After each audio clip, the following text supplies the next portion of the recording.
What don't you like about the direction of rap right now? Well, I think, actually, when it comes down to rap, I think that a lot of people are, they're concentrating on rap and they're not concentrating on hip-hop. Hip-hop is a culture, a way of life, a way of thinking. Rap is, should I say, a deviation of that, or should I say a mutilation of that. Hip-hop as the culture gives you graffiti art, breakdancing, fashion, language, rap music, but people are not concentrating on hip-hop. They want more to rap, and I think there needs to be more of a balance. That would be it for me. Yeah, okay.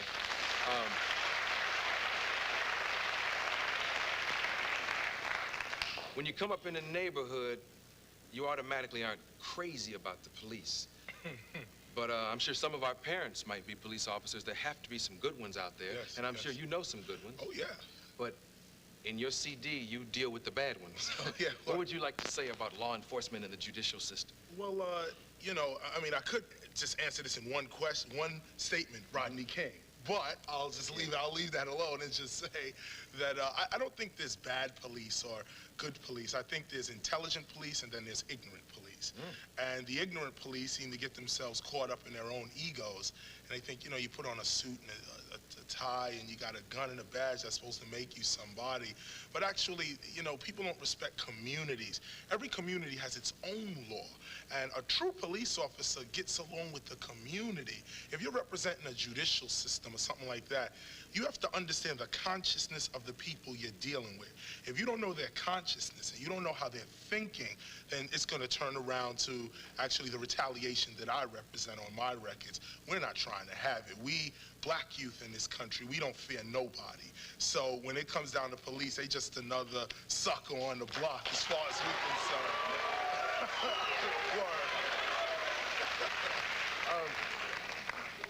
I talked earlier about the word hoe.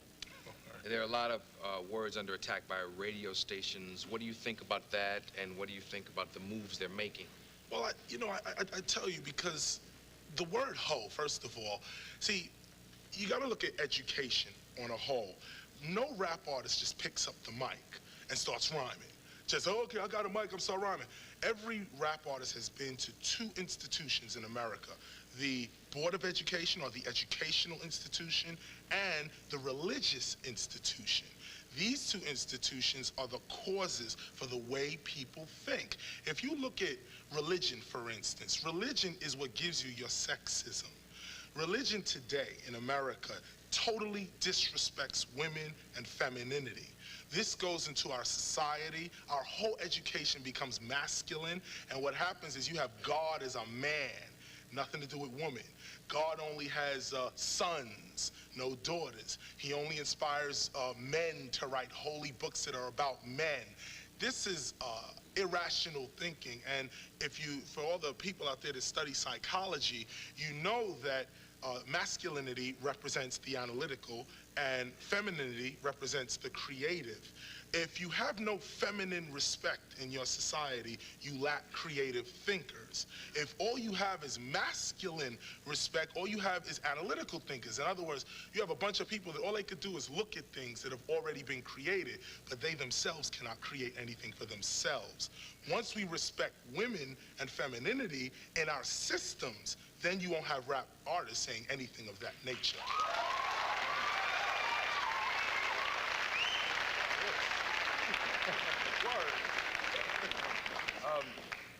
Who's the most important rapper of our time?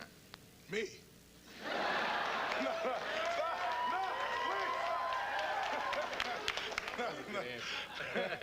That's a good answer. Who's the second most important rapper of our time? I would say that it's not one rapper, it's the collective body of consciousness that represents the people. Like, in other words, you know, it couldn't be one person. It has to be a collective body of people. It's, I'll give you an example of what would be called a rap artist these days. It would be things like, what's a good example? Politically, all right, I'll give you a prime example. What's going on in Haiti right now? Right. The military that's in Haiti is commercialized music in the world. Aristide is hip-hop. That's my point. Many people, they don't know. They say, oh, who's Aristide? I don't agree with Haiti. Oh, whatever. People are so politically uneducated, they can't even make decisions for themselves. I would just say that if you got to represent rap, you got to look at the political consciousness. Rap is like, we are hip-hop. We're not doing hip-hop. We are rap. Black youth in this country, we are art. Other people study us and become artists. Other people study us and become mathematicians. But we are mathematics. We are science. You know, you look at a basketball player, he throws a basketball into a hoop. That's mathematics. That is how much energy does it take to take this piece of matter and put it all the way over there. And you have to be absolutely precise. And your tongue has to be in the right place. Word. That's that flavor. See, wait, that's what we call flavor. Yeah. That's that flavor. We add flavor to everything we do. Word up. Yes, indeed. Wow, that's about all I need to ask you. You really, I mean, he's like Family Feud. Good answer, good everything, good answer. You know, you're a heavy brother. Education is very important to you, isn't it? Education is extremely important. I personally dedicate my life to education. I think if we had more human education against the onslaught of lies, you know, we could have a social equilibrium. But people today, they're caught up in myths and stereotypes, and these things are leading our lives. No one in this room is white. No one is black. Actually, okay, like this pen. That's a black Sharpie. This is black. This is the color black. Nobody in this room is this black. But I know a brother that black. Look, here it is. This is the color white. If white people look like this, they be dead. No white man or woman can exist like this. This is not the color of a human being. But we keep dealing with each other. You're black, you're white, you're red, you're yellow. This is insanity. We need more human education against lies. Word. Okay. Oh, Marlon, can I have one more second? Just hold, Sandy. I wanted to ask you this question. What do you think about the resurgence of the chronic? Oh, the chronic. Well, actually, you know, I think that... For those in Vermont watching, that's marijuana. And we have the support of the Surgeon General. Sorry. But anyway, let me just say that, you know, when it comes down to herb and herbology in America, the greatest... Brother brings it, don't he? Word. Herbology. It's this here.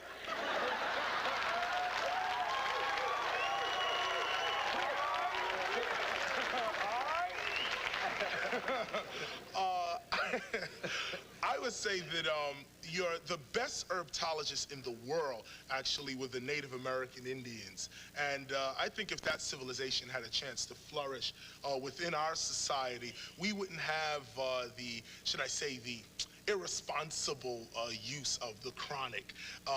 You know, the earth gives us every seed and herb that we could possibly have. Some are good for you. Some you take too much, it'll kill you, period. But people out here, they're not interested in health. It's not even a matter of say no to the chronic or say no to any drugs for that matter. It's a matter of saying yes to health. Everybody ain't got to run around with a blunt in their mouth and act like they ain't got no sense.